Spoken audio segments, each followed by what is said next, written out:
बंदरिया अगर वृंदावन छोड़कर चली जाए तो वृंदावन कहीं सोना थोड़ा हो जाएगा। वृंदावन में तो अनगिनत बंदरियां हैं, तो एक बंदरिया अगर रूठ भी गई तो उससे वृंदावन सोना नहीं होगा।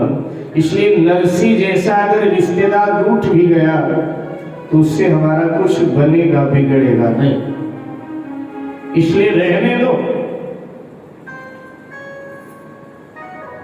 क्योंकि तू बुरा मानिया भला बहू, ये तो जग विदित कहानी है। फक्कड़ कोई अपने घर बुलवाए अपनी नाक कटानी है, अपनी नाक कटानी है, अपनी नाक कटानी है, अपनी नाक कटानी है, अपनी नाक कटानी है। होगा न यही वो बिगड़ेगा खटाया कड़ुआ मन होगा, खटाया कड़ुआ मन होगा, खटाया कड़ुआ मन होगा। मंदरिया एक रूठने से क्या सोना वृंदावन होगा, क्या सोना वृंदावन होगा, क्या सोना वृंदावन होगा।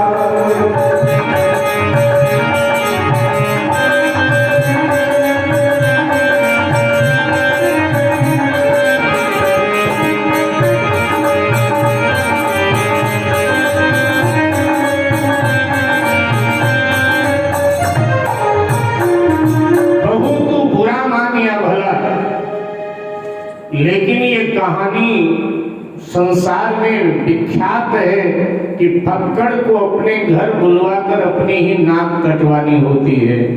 इसलिए मैं तो नहीं चाहती कि तेरा पिता मेरे यहाँ आवे, लेकिन अंततः नानी बाई के ससुर ने थोड़ा बूढ़ी को फटकारा और कहा बेटा मैं पाती भिजवाऊंगा। और अब पुरोहित जी को बुलाया और पुरोहित जी से भात की चिट्ठी तैयार कराई, कुमकुम पत्र तैयार कराया।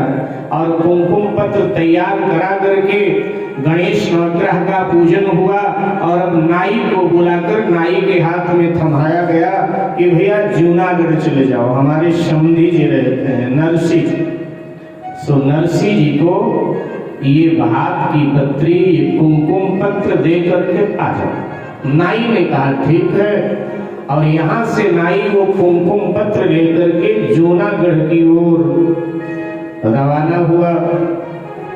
मंजिल तय करता हुआ जूनागढ़ पहुंच गया। और जब जूनागढ़ में पहुंचा तो वहां लोगों से पूछ रहा है नरसी सेठ की कौन सी हवेली है, हम भात की चिट्ठी लाए हैं, सो उनको ये चिट्ठी देना।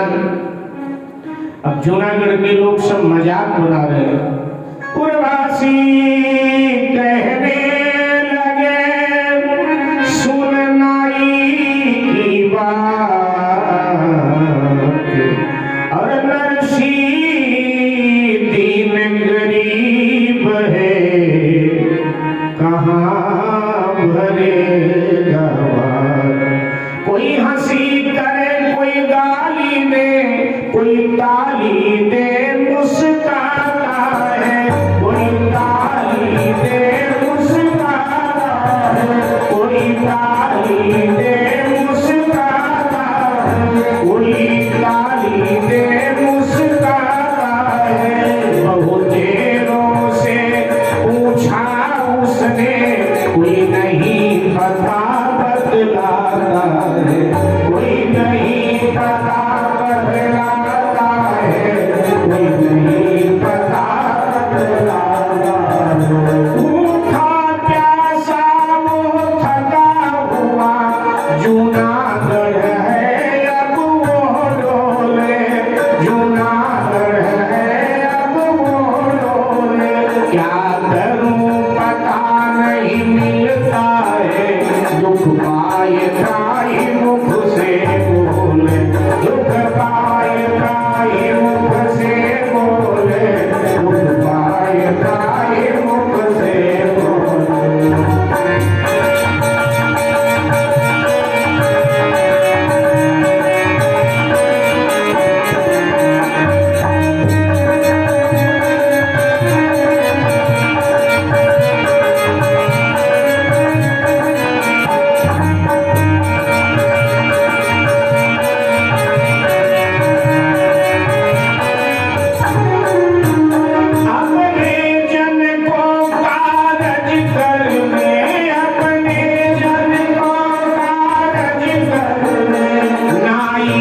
सेठ की हवेली कौन सी है, नरसी सेठ पर जाना है।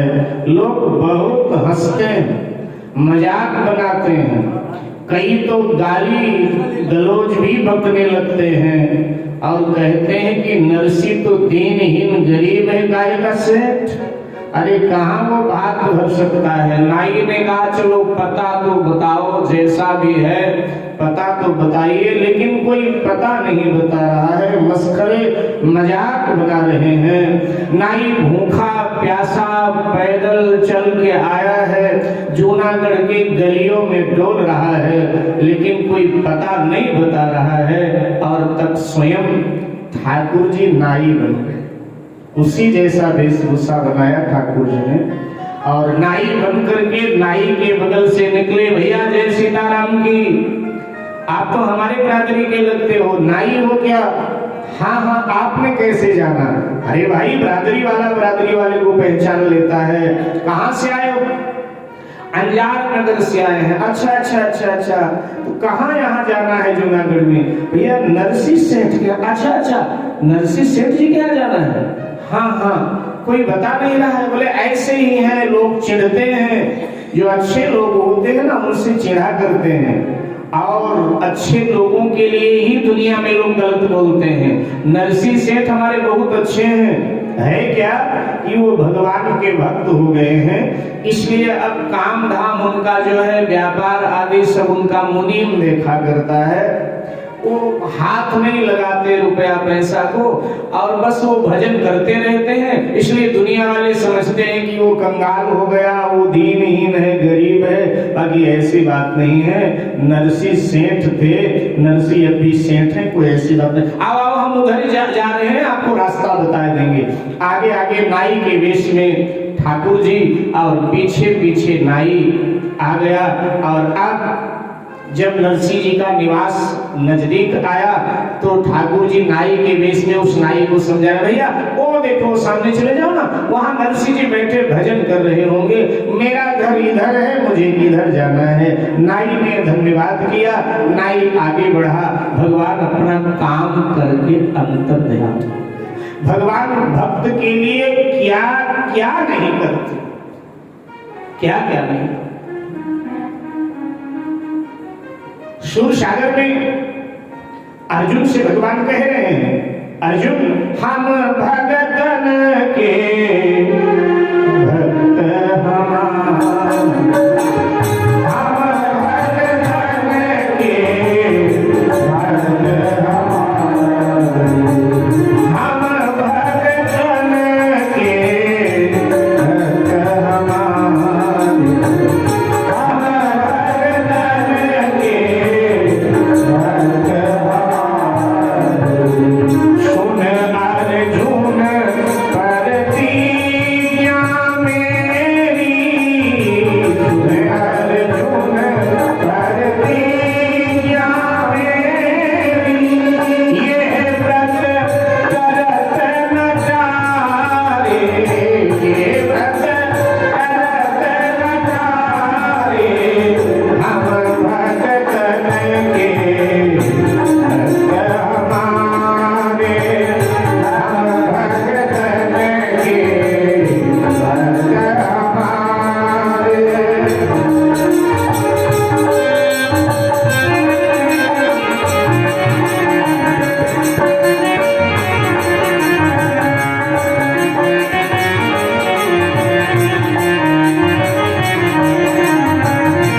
करने के लिए तैयार रहते हैं और समय आने पर करते भी हैं। ठाकुर जी अंतर ध्यान हुए, नाई आगे बढ़ा, नरसी जी के निवास पर पहुंचा, देखा नरसी जी बैठे हैं, दंडवत किया और पूछा जी आप ही नरसी भगत हैं? तो बोले हाँ हाँ भैया मैं ही हूँ, आओ आओ आओ भैया। कहाँ से आए?